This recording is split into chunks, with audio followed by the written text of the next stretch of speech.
Hello friends, it's right classes में आपका स्वागत है। आज हम डीएलएड फर्स्ट सेमेस्टर के पेपर बाल विकास के चैप्टर नंबर 1 के बारे में पढ़ेंगे, जिसका नाम है बाल विकास का अर्थ, आवश्यकता तथा क्षेत्र। हमने पिछली वीडियो में डीएलएड फर्स्ट सेमेस्टर के सिलेबस के बारे में कंप्लीट बताया था। तो उसमें हमने बताया था कि बाल विकास 50 नंबर का पेपर होता है, जिसका सिलेबस काफ़ी लेंथी होता है, बहुत सारे टॉपिक्स हैं। आपको सारे टॉपिक्स को बहुत ही गंभीरता से पढ़ना है, जिससे कि आप 50 में से 50 नंबर ला सकें। तो आपको काफ़ी अच्छे से समझना होगा, चीज़ों को लर्न करना होगा, जिसको मैंने बहुत अच्छे से समझाया है। मेरी प्लेलिस्ट में आप सारी वीडियोस देख सकते हैं और आप कंप्लीट तरह से तैयारी कर सकते हैं। तो आज हम पढ़ेंगे बाल विकास का पाठ नंबर 1, जिसका नाम है बाल विकास का अर्थ, आवश्यकता तथा क्षेत्र। तो आखिर बाल विकास का क्या अर्थ होता है कि जब आप बीटीसी कर रहे हैं तो आपको बच्चों को पढ़ाना है। तो बच्चों को पढ़ाना है तो बच्चों का विकास कैसे होता है, बच्चों का विकास कैसे होता है। बच्चे छोटे होते हैं, फिर बड़े होते हैं, समाज में बहुत कुछ सीखते हैं, बहुत सारी अच्छी चीज़ें भी सीखते हैं, अच्छा व्यवहार सीखते हैं। तो आखिर उनका विकास कैसे होता है, इसको हम समझते हैं। तो बाल विकास का क्या अर्थ होता है। बाल विकास मनोविज्ञान की एक शाखा के रूप में विकसित हुआ। जो बाल विकास है, ये एक मनोविज्ञान की एक शाखा है। मनोविज्ञान का मतलब मन का विज्ञान, जिससे कि हम बालक के मन के बातों को समझ सकते हैं। ठीक है, तो बाल विकास एक मनोविज्ञान की एक शाखा है। जैसे साइकोलॉजी होती है, तो बाल विकास एक साइकोलॉजी की एक शाखा है। इसके अंतर्गत बालक के व्यवहार, बाल विकास में हम बालक के व्यवहार, उसकी स्थितियाँ, उसकी समस्याओं तथा उन सभी कारणों का अध्ययन किया जाता है, जिनका प्रभाव बालक के व्यवहार पर पड़ता है।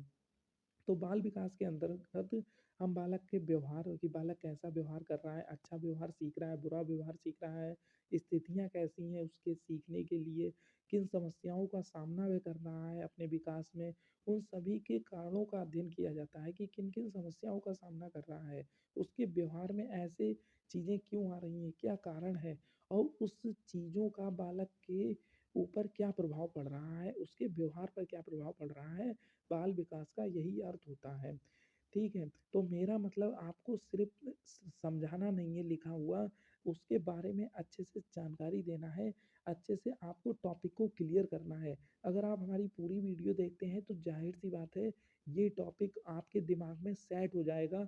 आपको दोबारा अच्छे से पढ़ने की ज़रूरत नहीं पड़ेगी, आपको यहीं पर सारी चीज़ें क्लियर हो जाएंगी। अब ये परिभाषाएं, ये एग्जाम में ज़रूर पूछी जाती हैं। क्या करेंगे, वो एक परिभाषा पूछेंगे कि बाल विकास को एक परिभाषा के द्वारा समझाइए। तो आपको परिभाषा अपनी नहीं, तो आपको परिभाषा एक मनोवैज्ञानिक की लिखनी पड़ती है, और इसके लिए आपको मनोवैज्ञानिक की परिभाषा को बहुत अच्छे से समझना होगा। ठीक है, कई बार तो ये परिभाषा दे देंगे और 4 ऑप्शन होंगे कि ये परिभाषा किस मनोवैज्ञानिक की है। तो आप यहाँ ध्यान से समझिए, जैसे क्रो और क्रो, ये एक मनोवैज्ञानिक है, तो इनके अनुसार इन्होंने बाल विकास को कैसे समझाया है। इन्होंने कहा है कि बाल मनोविज्ञान वह मनोवैज्ञानिक अध्ययन है जो व्यक्ति के विकास का अध्ययन गर्भकाल से प्रारंभ होकर किशोरावस्था की प्रारंभिक अवस्था तक रहता है। तो देखो यहाँ पर ध्यान से समझना कि इन्होंने क्या बताया है। इन्होंने ये कहा है कि जो व्यक्ति का जो बाल विकास होता है वो कहाँ से शुरू होता है, गर्भकाल से शुरू होता है और किशोरावस्था तक रहता है। तो क्रो और क्रो के अनुसार इन्होंने परिभाषा दी है कि बाल मनोविज्ञान वह मनोवैज्ञानिक अध्ययन है जो व्यक्ति के विकास का अध्ययन गर्भकाल से प्रारंभ होकर किशोरावस्था की प्रारंभिक अवस्था तक रहता है। कि जो गर्भकाल से प्रारंभ होकर किशोरावस्था तक रहता है, जिसमें अध्ययन किया जाता है, वो है बाल विकास या बाल मनोविज्ञान। समझ में आया। गर्भकाल से किशोरावस्था के बीच की बात किसने कही है, क्रो और क्रो ने कही है। ठीक है, नेक्स्ट देखिए, जेम्स ड्रेवर के अनुसार। तो जेम्स ड्रेवर ने अपनी परिभाषा क्या दी है कि जेम्स ड्रेवर ने कहा है बाल मनोविज्ञान मनोविज्ञानिक की वह शाखा है। बाल मनोविज्ञान मनोविज्ञान की वह शाखा है जिसमें जन्म से परिपक्वता तक विकसित हो रहे मानव का अध्ययन किया जाता है। तो इनका क्या याद रखोगे, जन्म से परिपक्वता तक, कि कहाँ से, जन्म से परिपक्वता तक, मतलब जब बच्चे का जन्म हो जाता है और जब तक बच्चा परिपक्व नहीं हो जाता है, समाज को जानने नहीं लगता है, अपने आप को समझने नहीं लगता है, तब तक अध्ययन किया जाता है। तो ये जो परिभाषा है वो जेम्स ड्रेवर की है। तो कैसे याद रखना, जब भी कोई आप ड्राइवर, जेम्स ड्रेवर से याद रखना ड्राइवर। तो जब भी ड्राइवर गाड़ी चलाना सीखता है तो जब तक भाई वो परिपक्व नहीं हो जाएगा तब तक तो वो बालक ही रहेगा ना। तो जेम्स ड्रेवर ने ड्राइवर याद रखना, ड्राइवर से ड्राइवर। तो आप जब तक ड्राइवरिंग में परिपक्व नहीं हो जाएंगे जन्म से लेकर परिपक्वता तक, तो ये परिभाषा दी है जेम्स ड्रेवर ने। किसने दी है? जेम्स ड्रेवर ने। अगली परिभाषा पढ़ते हैं थॉमसन। थॉमसन के शब्दों में इन्होंने क्या कहा है, बाल मनोविज्ञान सभी को एक नई दिशा में संकेत करता है। जो बाल मनोविज्ञान है वो एक नई दिशा की ओर संकेत करता है, उचित रूप में समझा जा सके, उसका उचित समय पर उचित ढंग से विकास हो, प्रत्येक बालक का एक सफल व्यक्ति बन सकता है। तो इन्होंने क्या कहा है, नई दिशा में संकेत करता है और उचित, देखो एक याद रखना, उचित समय पर उचित ढंग से प्रत्येक बालक का विकास हो सके। तो सही समय पे और सही ढंग से बालक का विकास हो सके, ये परिभाषा दी है थॉमसन ने, कि उचित समय पर उचित ढंग से बालक का सही दिशा में विकास हो सके, ये परिभाषा दी है थॉमसन जी ने। बताओ सारी चीजें क्लियर हो रही होंगी। अब अगला हमारा नया टॉपिक इसी में है, बाल विकास की आवश्यकता। बाल विकास की आवश्यकता, बाल विकास की हमें क्यों आवश्यकता पड़ी, आखिर कौन कौन सी ज़रूरतें हैं जिनसे हम बाल बाल विकास की हमें ज़रूरत पड़ती है, बाल विकास हमें क्यों पढ़ना पड़ता है। तो बाल विकास जो है बच्चों को समझने के लिए, एक अध्यापक को समझने के लिए और एक हुँ, अभिभावक को समझने के लिए, तीनों लोगों को अच्छे से समझने के लिए बाल विकास का ज्ञान होना बहुत ज़रूरी है। जैसे अगर आप बच्चों को पढ़ाने जा रहे हैं और आपको बच्चों के बारे में नॉलेज नहीं है कि बच्चे का विकास कैसे होता है, बच्चे किस तरह से मानसिक रूप से भिन्न होते हैं, बच्चे किस-किस समय पर कैसी-कैसी चीज़ें सीखते हैं, तो ये सब आपको पता नहीं होगा तो आप वहाँ पर बच्चों को अच्छे से शिक्षण नहीं दे पाएँगे, अच्छे से शिक्षा नहीं दे पाएँगे। ठीक है? तो इसीलिए बालकों का जो बाल विकास है, वो एक अभिभावक के लिए, एक शिक्षक के लिए और एक समाज के लिए जानना बहुत ज़रूरी है। ख़ासकर शिक्षा के क्षेत्र में एक अध्यापक के लिए बाल विकास का ज्ञान होना बहुत ही ज़रूरी है। तो देखिए क्या आवश्यकता है इसकी? तो बाल विकास का एक जो बाल विकास है अनुसंधान का एक क्षेत्र माना जाता है। अनुसंधान की बच्चों पे जब रिसर्च आप करोगे, बच्चों के बारे में जानोगे तो बाल विकास एक अनुसंधान है। बालक के जीवन को सुखी और समृद्धशाली बनाने में बाल मनोविज्ञान योगदान प्रशंसनीय है। कि बालक के जीवन को सुखी और समृद्धशाली, अगर आपको बालक के विकास का अध्ययन ज्ञान हो जाए तो आप बालक के विकास को बहुत अच्छा कर सकेंगे, उसे बहुत अच्छी ज्ञान दे सकेंगे, उसे अच्छी चीज़ें सिखा सकेंगे जिससे कि वो सही समय पे सही चीज़ें सीख कर अपने जीवन में सुखी जीवन जी पाएगा और समृद्धशाली बन पाएगा। क्यों? क्योंकि जिस समय वो उसे जो चीज़ चाहिए थी लाइफ में, उसे वो चीज़ सिखाई गई और वो सही समय पे सही चीज़ों को सीख कर सही अपनी जीवन को दिशा में ले गया और वो कामयाब हो गया। समझ में आ रहा है? दूसरा देखिए, मनोविज्ञान बाल विकास की आवश्यकता में दूसरा पॉइंट है कि मनोविज्ञान की इस शाखा में केवल बालक से प्रत्यक्ष और अप्रत्यक्ष से संबंध है, जो बालक की समस्याओं पर विचार करते हैं। इसमें बाल विकास की आवश्यकता में हमें बालक के प्रत्यक्ष और अप्रत्यक्ष संबंध है, मतलब हमें और चीज़ों से संबंध नहीं है, सिर्फ बालक से संबंध है। कि बालक से प्रत्यक्ष, कि बालक क्या कर रहा है, बालक क्या सोचता है, बालक कैसे पढ़ता है, बालक को क्या-क्या सिखाना है, किन-किन चीज़ों के बारे में बालक सोचता है, क्या-क्या करता है। तो ये हमें प्रत्यक्ष और अप्रत्यक्ष रूप से बालक से ही संबंध है और उसकी ही समस्याओं पर विचार किया जाता है, अन्य चीज़ों पे नहीं किया जाता है। समाज के विभिन्न लोग बाल मनोविज्ञान से लाभान्वित हो रहे हैं। बाल विकास की आज के समय में बहुत बड़ी आवश्यकता है। क्यों? क्योंकि भाई बाल मनोविज्ञान से बहुत सारे लोग लाभान्वित हो रहे हैं। क्योंकि बालक के माता-पिता, बालक के शिक्षक, बाल बाल सुधारक और बाल चिकित्सक जो बच्चों के डॉक्टर होते हैं, उन्हें भी चाइल्ड साइकोलॉजी पढ़नी पड़ती है। जो टीचर्स हैं ये भी चाइल्ड साइकोलॉजी बाल विकास पढ़ते हैं, और बाल सुधारक जो बच्चों में सुधार लेके आते हैं, जैसे वार्डन हो गए, ठीक है, तो ये भी ट्रेनर हो गए, ये भी बाल विकास पढ़ते हैं और बच्चों के माँ बाप के लिए। तो समाज के सभी लोग मनोविज्ञान से लाभान्वित हो रहे हैं। ठीक है, चौथा देखिए, बाल मनोविज्ञान के द्वारा हम बालक के मन और बाल व्यवहारों के रहस्यों को भली भांति समझ सकते हैं। अगर आपको बाल विकास का ज्ञान हो जाए तो आप बच्चों के मन को समझ सकते हैं, उनके व्यवहारों को समझ सकते हैं, और आखिर वो क्या करना चाहते हैं, क्यों परेशान हैं, किस चीज़ की उन्हें ज़रूरत है, किस दिशा में उन्हें ले जाना चाहिए, क्या-क्या उन्हें शिक्षा देनी चाहिए, कि बालक क्रिएटिव है तो उसे किस दिशा में ले जाओ, बालक थोड़ा सीधा-साधा सुधड़ा-सा है या जड़ बुद्धि है, मंद बुद्धि है, तो उसे कैसे किस तरह से समझाना है। अब हमारा टॉपिक आता है बाल विकास का क्षेत्र, कि आखिर बाल विकास जो है वो किन-किन क्षेत्रों में है, किन-किन क्षेत्रों में अप्लाई होता है, कहाँ-कहाँ तक ये पहुँच चुका है, बाल विकास ने अपना किन-किन एरियाओं को कवर कर रखा है। तो ये जो बाल विकास है, इसमें पहला पॉइंट है कि गर्भ धारण अवस्था से युवा अवस्था तक के मानव के सभी व्यवहारों संबंधी समस्याएं सम्मिलित हैं, कि बाल विकास में हम बच्चे के गर्भ धारण से युवा अवस्था तक के उसकी सभी समस्याओं, जितनी भी समस्याएं बच्चे के जीवन में आती हैं, उन सबका अध्ययन हम बाल विकास के क्षेत्र में करते हैं। तो समझ में आ गया, तो गर्भ अवस्था से युवा अवस्था तक का इसका क्षेत्र हो गया। दूसरा है विभिन्न विकास अवस्थाओं में कौन-कौन से क्रमिक परिवर्तन होते हैं। जैसे बालिग बालक की अवस्थाएँ होती हैं, जैसे पहले होती है शिशुआवस्था, ठीक है, फिर बाल्यावस्था, फिर किशोरावस्था, युवावस्था। तो ये सारी अवस्थाएँ आने वाले चैप्टरों में तुम पढ़ोगे, तो उन अवस्थाओं में जैसे बालक 2 साल का होता है, 5 साल का होता है, 10 साल, 12 साल, तो उसमें ये परिवर्तन किन कारणों से होते हैं।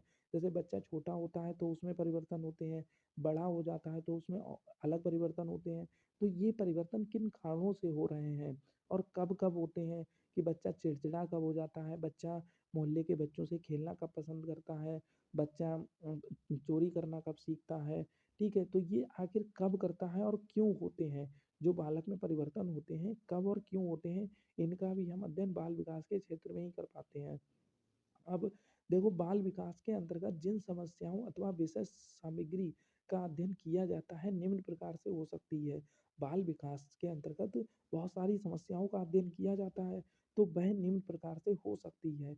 एक तो बालक और वातावरण, बच्चे का और वातावरण का एक बहुत बड़ा आपस में संबंध होता है, कि बच्चे को जिस तरह का हम वातावरण देंगे उस तरह से बच्चे में परिवर्तन आएंगे, और उसी तरह से बच्चा आने वाले समय में सीख सकेगा।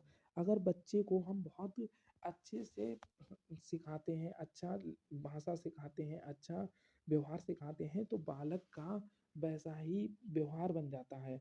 तो बालक और वातावरण आपस में एक दूसरे से संबंधित होते हैं। दूसरा, बालकों की व्यक्तिगत विभिन्नताओं का अध्ययन, कि अलग-अलग तरीके के बच्चे होते हैं। कुछ बच्चे होते हैं जिन्हें खेलना बहुत पसंद है, कुछ को ड्राइंग करना बहुत पसंद है, तो कुछ को अलग-अलग एक्टिविटी पर करना बहुत पसंद है, तो कुछ बच्चों को शैतानी करना बहुत पसंद है। तो बालकों की अलग-अलग व्यक्तिगत विभिन्नताएँ होती हैं। विभिन्नताओं का अध्ययन इसी में किया जाता है। तीसरा, मानसिक प्रक्रियाएँ, कि अलग-अलग बच्चे अलग-अलग मानसिक प्रक्रियाएँ होती हैं। जैसे कुछ बच्चे बहुत दिमाग से बहुत अच्छे होते हैं, तो कुछ बच्चे जो होते हैं वो मानसिक रूप से इतने अच्छे नहीं होते हैं।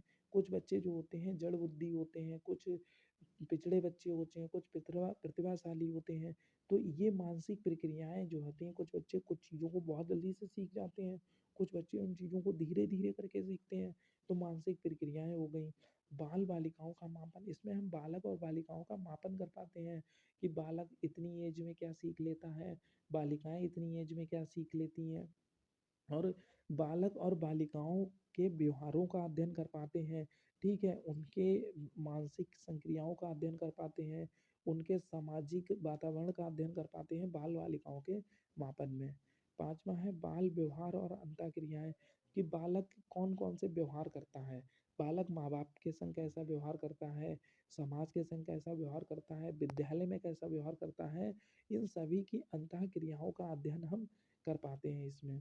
नेक्स्ट है समायोजन संबंधी समस्याएँ, कि बच्चे को परिवार में कैसे समायोजन करना है, बच्चे को स्कूल में समायोजन का मतलब होता है कि अपने संग साथियों के साथ अपने आप को ढाल पाना, ठीक है? यही समायोजन कहलाता है। जैसे सपोज़ करो आप नए-नए स्कूल में जाते हैं, तो उन बच्चों के साथ आप कैसे घुल-मिल पाएँगे, कैसे आपको एडजस्ट कर पाएँगे अपने आप को, ठीक है? तो ये समायोजन संबंधी बच्चों में भी समस्याएँ पाई जाती हैं। जब नया-नया बच्चा स्कूल आता है तो बहुत ज़्यादा शर्माता है, लेकिन वही बच्चा लग से 1 महीने, 2 महीने के बाद बहुत ज़्यादा आप ओपन हो जाता है, सारी चीज़ें बोलने लगता है, सभी चीज़ें शो ऑफ करने लगता है, ठीक है? तो अब इस समायोजन संबंधी ऐसे इस बच्चों को समस्याएँ परिवार में भी आती हैं। कोई नया पर्सन आता है, बोलता है बेटा अपना नाम बताओ, तो बच्चे को अपना नाम बताने में भी शर्म आती है। क्यों? क्योंकि वो उस समय समायोजित नहीं है वातावरण के साथ। कई बच्चे हैं जो उसको सामान लेने के लिए भेजो, 5-6 साल के हैं, तो वो उसमें भी शर्माते हैं, ठीक है? अपनी फीलिंग्स को नहीं बता पाते हैं, तो समायोजन संबंधी भी समस्याओं का अध्ययन किया जाता है। विशिष्ट बालकों का अध्ययन, विशिष्ट बालक बेटा वो बालक होते हैं जो ए, या तो मतलब क्या होता है, बोलने में असमर्थ हैं, देखने में असमर्थ हैं, सुनने में असमर्थ हैं, चलने फिरने में असमर्थ हैं, ये विशिष्ट बालक होते हैं। तो इनका भी अध्ययन हम बाल विकास के क्षेत्र में ही करते हैं। नेक्स्ट है अभिभावक बालक संबंध, कि बालक का अभिभावक के साथ कैसा संबंध है। अगर जैसा अभिभावक व्यवहार करते हैं, बालक भी वैसा ही व्यवहार जल्दी-जल्दी सीख लेते हैं।